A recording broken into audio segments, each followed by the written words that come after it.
So hello everyone, greetings of the day. मैं रवि तिवारी और gate academy के इस प्लेटफॉर्म में आप लोगों का स्वागत है। आज के इस सेशन में हम लोग बात करेंगे आरआरबी का जो जेई का रिक्रूटमेंट हो रहा है उसमें इलेक्ट्रिकल इंजीनियरिंग में इलेक्ट्रिकल मशीन्स का कितना वेटेज है। मतलब इलेक्ट्रिकल मशीन से किस तरीके से प्रीवियस ईयर्स में ट्रेंड्स देखने के लिए मिल रहा है, किस तरीके के क्वेश्चंस देखने के लिए मिल रहे हैं, क्या न्यूमेरिकल क्वेश्चंस पूछे जा रहे हैं और पूछे जा रहे हैं तो किस लेवल के न्यूमेरिकल क्वेश्चन प्रीवियस ईयर्स में पूछे गए हैं, थ्योरेटिकल क्वेश्चन भी पूछे जा रहे हैं तो क्या ज्यादा एनालिटिकल हैं, मशीन्स के क्वेश्चन टफ तो नहीं आ रहे हैं, और ओवरऑल कितना वेटेज रखता है कि सारे सब्जेक्ट के कॉम्बिनेशन को मिला के इलेक्ट्रिकल मशीन्स का ओवरऑल कितना वेटेज है। आज के सेशन में हम लोग एनालाइज करेंगे और डीपली इलेक्ट्रिकल मशीन के सिलेबस को समझने की कोशिश करेंगे। क्या पढ़ना है क्या नहीं पढ़ना है ये सारी जानकारी आज के सेशन में होगी आप लोगों को, तो सेशन में बने रहिए। चलिए हम लोग नेक्स्ट स्लाइड की तरफ आगे बढ़ते हैं। ध्यान दीजिएगा, इलेक्ट्रिकल मशीन, इलेक्ट्रिकल इंजीनियरिंग से रिलेटेड कोई भी एग्जामिनेशन कंडक्ट कराया जा रहा हो वहां पे इलेक्ट्रिकल मशीन्स का एक अच्छा खासा वेटेज देखने के लिए मिलता है, क्योंकि electrical machine heart of electrical engineering है, कोर सब्जेक्ट है, तो ऑब्वियस सी बात है अच्छा खासा वेटेज आपको देखने के लिए मिलता है। तो ओवरऑल हम लोग एक्सपेक्ट कर सकते हैं प्रीवियस ईयर्स का जो आरआरबी जेई का ट्रेंड्स देखने के लिए मिल रहा है उसमें 20 to 25% ऑफ ओवरऑल 150 क्वेश्चंस में से 20 to 25% क्वेश्चन आप इलेक्ट्रिकल मशीन से एक्सपेक्ट कर सकते हैं, और यही प्रीवियस ईयर्स के पेपर्स का ट्रेंड्स रहा है। तो एक अच्छा खासा वेटेज है। आप ऐसा नहीं कर सकते कि इलेक्ट्रिकल मशीन पढ़े बगैर ही इलेक्ट्रिकल इंजीनियरिंग का आरआरबी जेई का एग्जामिनेशन देने जाएं। तो ध्यान दीजिएगा, इलेक्ट्रिकल मशीन एक इंपॉर्टेंट रोल प्ले करता है आपके लिए। Now detail syllabus of electrical machine, पहले हम लोग सिलेबस एनालाइज करते हैं कि क्या क्या सिलेबस में दिया हुआ है। तो फर्स्ट ऑफ ऑल एक सेक्शन दिया हुआ था मैग्नेटिक सर्किट का। जब आप ट्रांसफार्मर पढ़ना चालू करते हैं तो ट्रांसफार्मर से पहले या फिर किसी भी मशीन से पहले आपको मैग्नेटिक सर्किट का एक अच्छा खासा आइडिया होना चाहिए।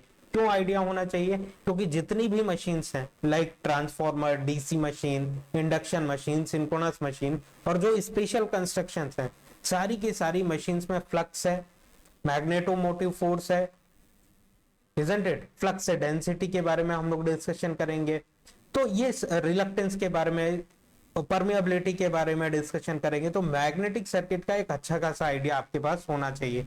तो देखते हैं मैग्नेटिक सर्किट में क्या क्या सब पॉइंट्स दिए हुए हैं।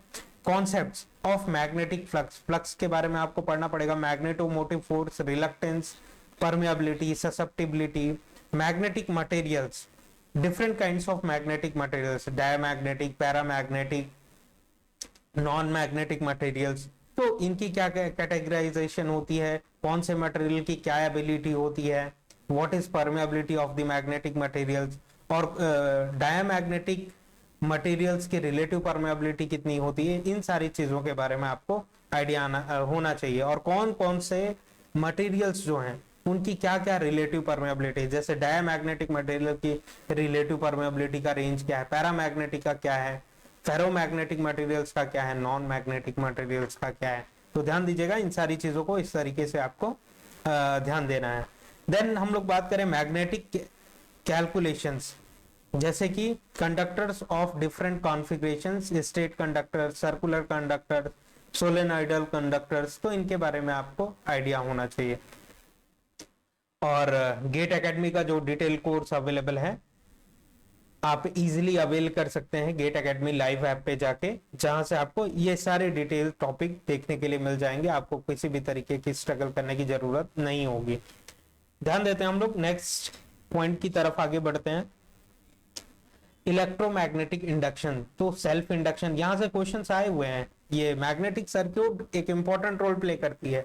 प्रीवियस ईयर्स में जो पेपर पूछे गए हैं आरआरबी जेई में, एग्जैक्ट कॉपी हमारे पास अवेलेबल है। Let me show you first. ये देखिए एग्जैक्ट पेपर कॉपी पेस्ट किया हुआ है ऑफिशियल पेपर से। तो ध्यान दीजिएगा, इसके बारे में भी डिस्कशन करेंगे। ये क्वेश्चंस कहां से आ रहे हैं उस डिटेल सिलेबस के अकॉर्डिंग मैग्नेटिक सर्किट का एक अच्छा खासा वेटेज है। सेल्फ इंडक्शन के बारे में क्वेश्चन आया हुआ है, म्यूचुअल इंडक्शन के बारे में भी क्वेश्चन देखने के लिए मिले हुए हैं प्रीवियस ईयर्स में। देन हम लोग इलेक्ट्रिकल मशीन्स में अगर स्पेसिफिकली जंप करें तो जैसा कि आप लोगों को पता है, चार मेन सब हेडिंग्स होते हैं, इलेक्ट्रिकल मशीन 4 मेन सब्जेक्ट्स होते हैं, जैसे कि ट्रांसफार्मर हो गया, डीसी मशीन, सिंक्रोनस मशीन और इंडक्शन मशीन। तो वन बाय वन हम लोग एनालाइज करते हैं डीसी मशीन्स के बारे में। कंस्ट्रक्शन इंपॉर्टेंट है इसका। कंस्ट्रक्शन के बारे में बात करें तो कंस्ट्रक्शन से किस तरीके से क्वेश्चन आप एक्सपेक्ट कर सकते हैं, जैसे कि आर्मेचर वाइंडिंग हम लोग कहाँ पे प्लेस करें डीसी मशीन में, स्टेटर में प्लेस करें कि रोटर में प्लेस करें। तो देखिए एसी मशीन्स में हमारे पास फ्लेक्सिबिलिटी अवेलेबल होती है कि हम लोग आर्मेचर वाइंडिंग को कहाँ पे प्लेस करेंगे, चाहे तो आप स्टेटर में कर सकते हैं, चाहे तो आप रोटर में कर सकते हैं, आपके पास फ्लेक्सिबिलिटी है। लेकिन डीसी मशीन में फोर्सफुली, क्योंकि कम्यूटेटर मैकेनिकल रेक्टिफायर रोटेट होके आर्मेचर में डेवलप्ड एसी को डीसी में कन्वर्ट करेगा ना। डीसी मशीन का रिक्वायरमेंट क्या है, डीसी जनरेटर्स का रिक्वायरमेंट क्या है, आउटपुट क्या चाहिए आपको, इलेक्ट्रिकल आउटपुट चाहिए और डीसी आउटपुट चाहिए। तो आर्मेचर में किसी भी मशीन में, चाहे एसी मशीन हो चाहे डीसी मशीन हो, एसी ही डेवलप होता है। उस आर्मेचर में डेवलप्ड एसी पावर को डीसी में कन्वर्ट करने के लिए हम लोग यूज करते हैं व्हाट डू वी से, कम्यूटेटर।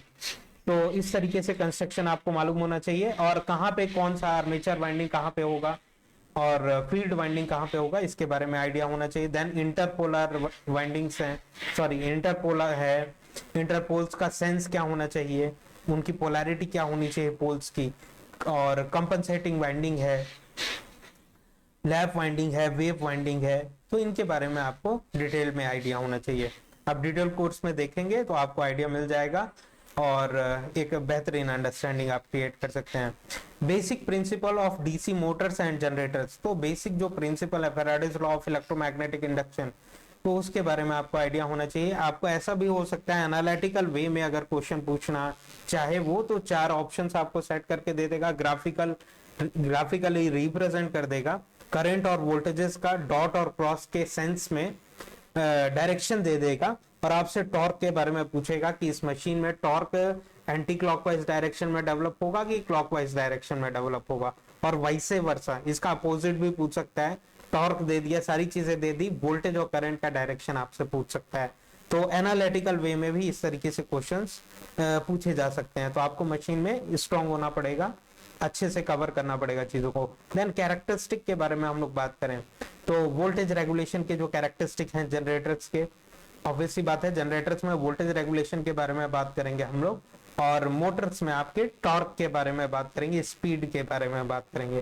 तो ये जो कैरेक्टरिस्टिक है इंपॉर्टेंट है डिफरेंट मशीन के लिए। सेपरेटली एक्साइटेड मशीन में कैसा होगा, सेल्फ एक्साइटेड मशीन में कैसा होगा, और सेल्फ एक्साइटेड मशीन में भी शंट मशीन में कैसा होगा, कंपाउंड में कैसा होगा, सीरीज मशीन में कैसा होगा, और डिफरेंशियल मशीन में कैसा होगा। तो इनके बारे में आपको कैरेक्टरिस्टिक का आइडिया होना चाहिए। हो सकता है कुछ ग्राफिकल वे में कर्व ड्रॉ करके दे दिया जाए और आपसे पूछा जाए कि ये कर्व, फर्स्ट वाला कर्व कौन सी मशीन का है। तो इस तरीके से भी क्वेश्चंस देखने के लिए मिल जाएंगे आपको। Speed control and starting of DC motor, तो स्पीड कंट्रोल जो है, क्योंकि स्पीड कंट्रोल होने की वजह से ही डीसी मशीन इतना पॉपुलर है, राइट। हर जगह आप देखते हैं इलेक्ट्रिक लोकोमोटिव में कौन सा मशीन यूज करते हैं, तो बुक्स में आज भी लिखा हुआ है डीसी मशीन यूज करते हैं। लेकिन आज का जो एप्लीकेशन देखें, करंट एप्लीकेशन अगर हम लोग देखें, तो डीसी मशीन सारी की सारी रिप्लेस की जा चुकी हैं एसी इंडक्शन मशीन से, एसी इंडक्शन मोटर से रिप्लेस की जा चुकी हैं। डीसी मशीन्स भी आज भी हम लोग यूज कर रहे हैं। क्या एप्लीकेशन है डीसी मशीन का, जहां पे स्पीड में वेरिएशन आपको बहुत स्मूथ चाहिए, क्योंकि डीसी मशीन का बेस्ट एप्लीकेशन है स्पीड कंट्रोल। आप बहुत स्मूथली स्पीड को कंट्रोल कर सकते हैं, जो कि इंडक्शन मशीन में एक डिफिकल्ट टास्क हो जाता है, जिसकी वजह से डीसी मशीन पॉपुलर। तो ध्यान दीजिएगा स्पीड कंट्रोल के बारे में, जहां पे आपको एप्लीकेशन बहुत स्मूथ चाहिए, वहां पे आप डीसी मशीन आज भी यूज कर रहे हैं। Speed control and starting of DC motor.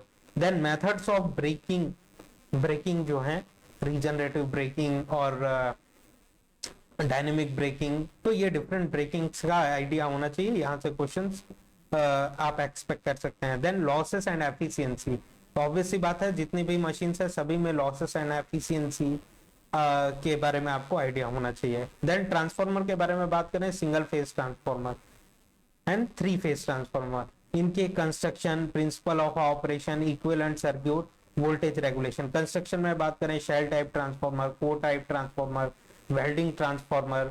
Then windings के बारे में बात करें, किस तरीके की वाइंडिंग ट्रांसफार्मर में यूज की जाती है, concentric and concentrated winding use की जाती है। तो ये आइडिया होना चाहिए, ऐसे वन लाइन में क्वेश्चन पूछा जा सकता है, राइट। तो और फिर ब्रीदर क्या होता है, कंजर्वेटर क्या होता है, सिलिका जेल कहाँ पे है, ऑयल टैंक कहाँ पे है, विंग्स जो कूलिंग विंग्स होते हैं वो क्यों डिजाइन किए जाते हैं, इनके बारे में आपको आइडिया होना चाहिए। देन कंस्ट्रक्शन के बाद हम लोग बात करें तो सॉरी, कंस्ट्रक्शन में आपको सैंडविचिंग वाइंडिंग में जो शेल टाइप ट्रांसफार्मर में किया जाता है, लीकेज रेड्यूस करने के लिए किस तरीके का वाइंडिंग का अरेंजमेंट किया जाता है लीकेज फ्लक्स रेड्यूस करने के लिए, तो ये सब आइडिया आपको होना चाहिए। देन हम लोग बात करें principle of operation, Faraday law of electromagnetic induction के थ्रू जो वोल्टेज डेवलपमेंट का इक्वेशन जनरेट होता है, is equal to root 2 pi f pi m n. तो इसके बारे में आपको आइडिया होना चाहिए किस तरीके से न्यूमेरिकल्स में अप्लाई करना है। Then equivalent circuit, parameters refer करने का, कि सेकेंडरी साइड के पैरामीटर्स को प्राइमरी साइड रेफर करने से क्या होगा, मतलब हाई वोल्टेज साइड के पैरामीटर्स को लो वोल्टेज साइड रेफर करने से क्या होगा, लो वोल्टेज साइड के पैरामीटर्स को हाई वोल्टेज साइड रेफर करने से क्या होगा, वोल्टेज में किस फैक्टर से चेंज आएगा, करंट में किस फैक्टर से चेंज आएगा, एंड देन इंपेडेंसेस में किस फैक्टर से चेंज आएगा, इसके बारे में आइडिया होना चाहिए। देन वोल्टेज रेगुलेशन, ट्रांसफार्मर में वोल्टेज रेगुलेशन एक इंपॉर्टेंट रोल प्ले करता है। मोस्ट ऑफ द क्वेश्चंस आपको यहाँ से देखने के लिए मिलेंगे, प्रीवियस ईयर्स में देखने के लिए मिले हैं वोल्टेज रेगुलेशन से क्वेश्चंस, राइट।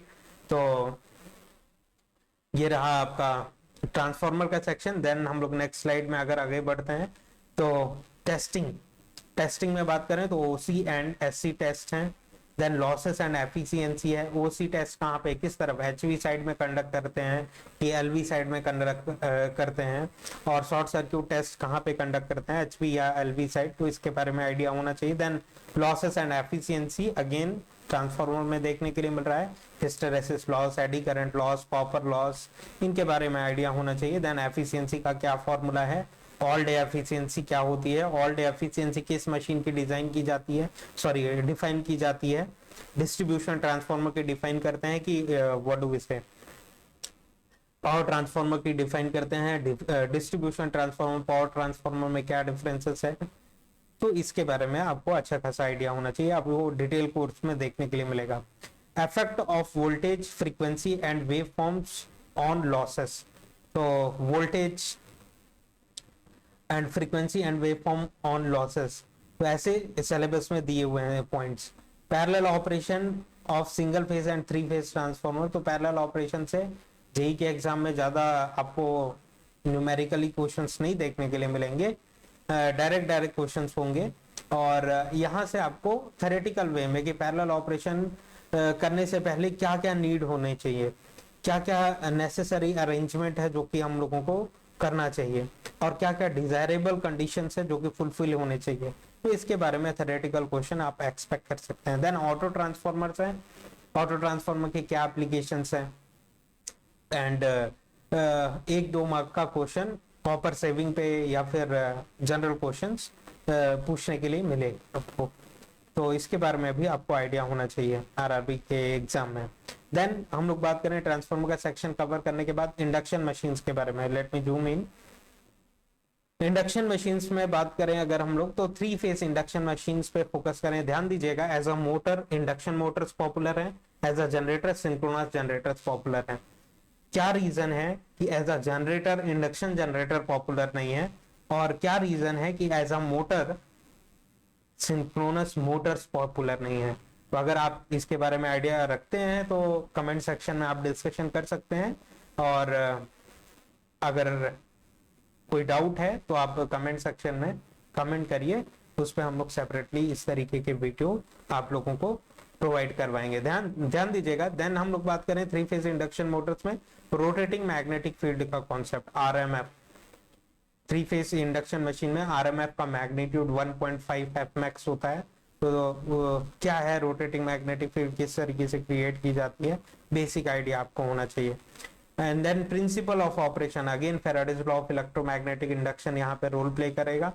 एंड देन जैसे कि आपको पता है स्टेटर पार्ट जो इंडक्शन मशीन का होता है और सिंक्रोनस मशीन का होता है, आइडेंटिकल होता है, सेम होता है, कोई डिफरेंसेस नहीं होता है स्टेटर में। इंडक्शन और सिंक्रोनस में केवल और केवल रोटर का डिफरेंसेस होता है, स्टेटर दोनों का आइडेंटिकल होता है, सेम होता है।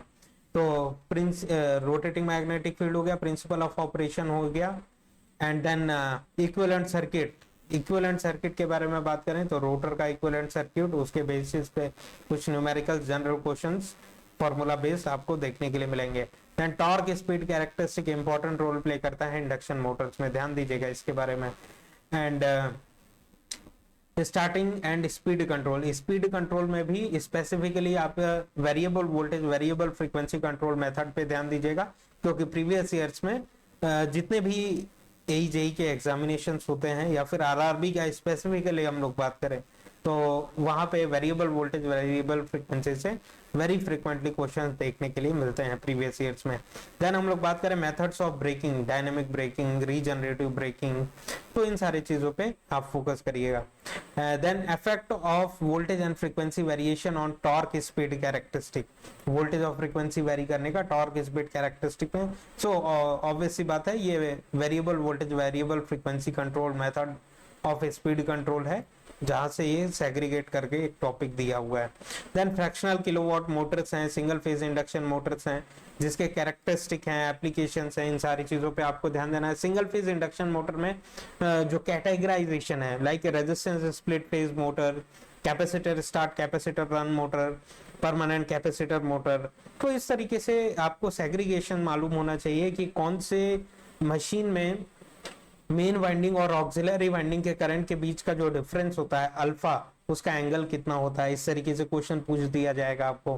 कैपेसिटर ऑक्सिलरी वाइंडिंग के साथ कनेक्ट करेंगे हम लोग या फिर मेन वाइंडिंग के साथ कनेक्ट करेंगे, ऑक्सिलरी वाइंडिंग के सीरीज में कनेक्ट करेंगे कि पैरेलल में कनेक्ट करेंगे, ये सब बेसिक आइडिया आपको होना चाहिए, यहाँ से क्वेश्चन आप एक्सपेक्ट कर सकते हैं।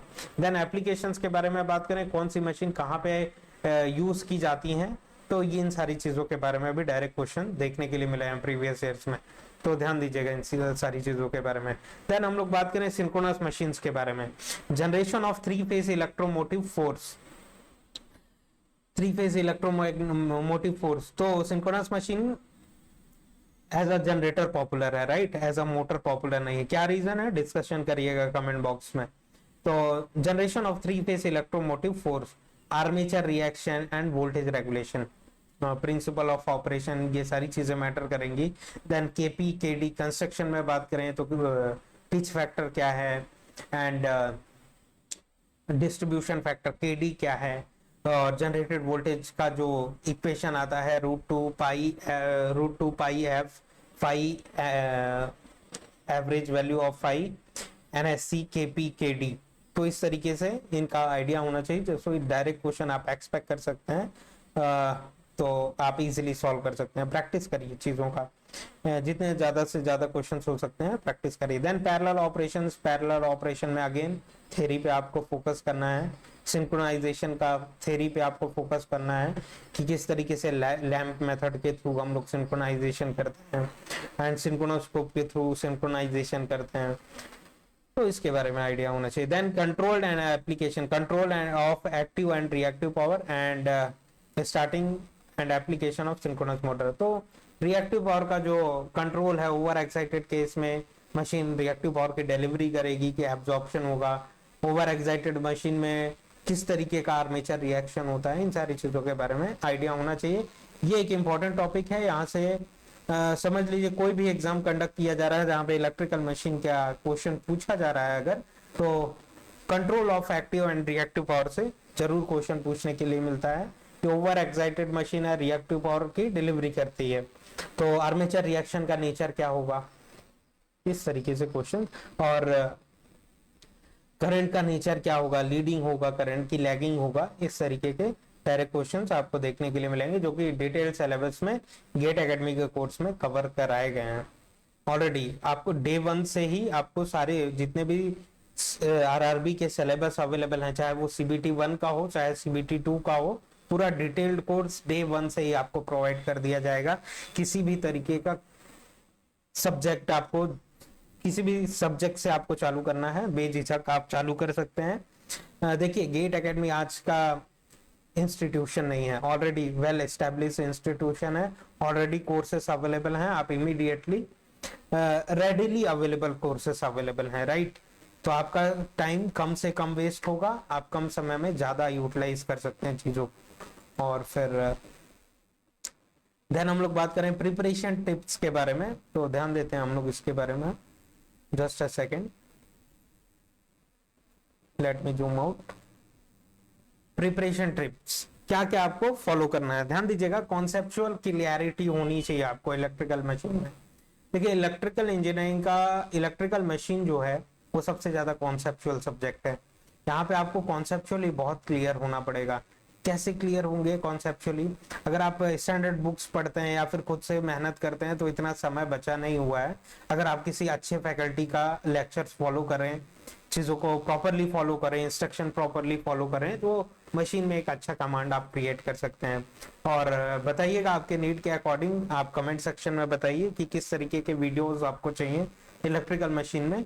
थ्योरेटिकल प्रैक्टिस सीरीज चाहिए, सॉरी थ्योरेटिकल क्वेश्चंस चाहिए, या फिर थ्योरी चाहिए, या फिर न्यूमेरिकल्स चाहिए, मतलब कि ऑप्शनल क्वेश्चंस चाहिए। तो इस तरीके की सीरीज हम लोग लॉन्च कर सकते हैं।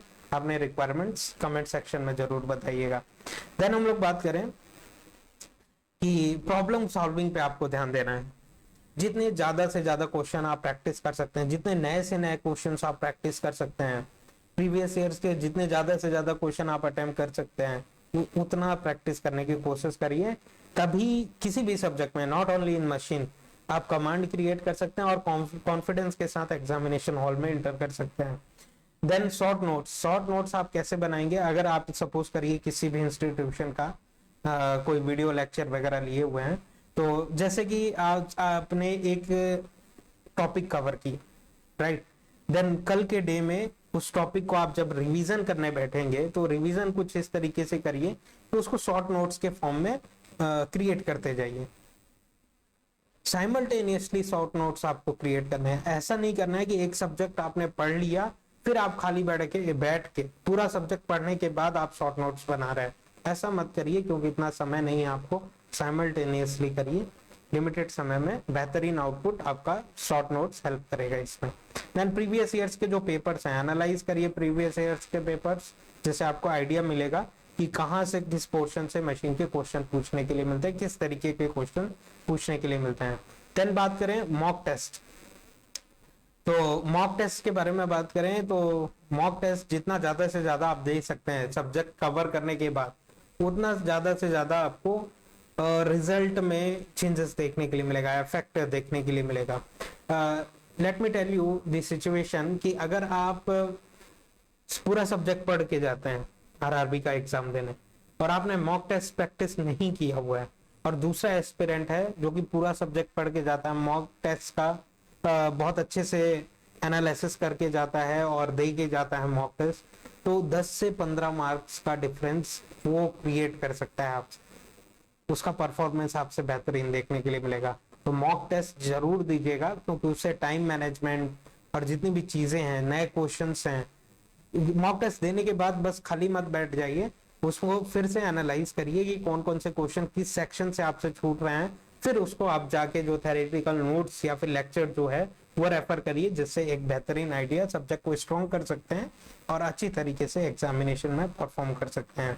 तो आज के सेशन में इतना ही डिस्कशन करते हैं हम लोग। नेक्स्ट सेशन में अगेन हम लोग इलेक्ट्रिकल मशीन्स के जो प्रीवियस ईयर्स में क्वेश्चन पूछे गए हैं उसके बारे में एनालिसिस लेके आएंगे। Thank you very much for this session, very very all the best.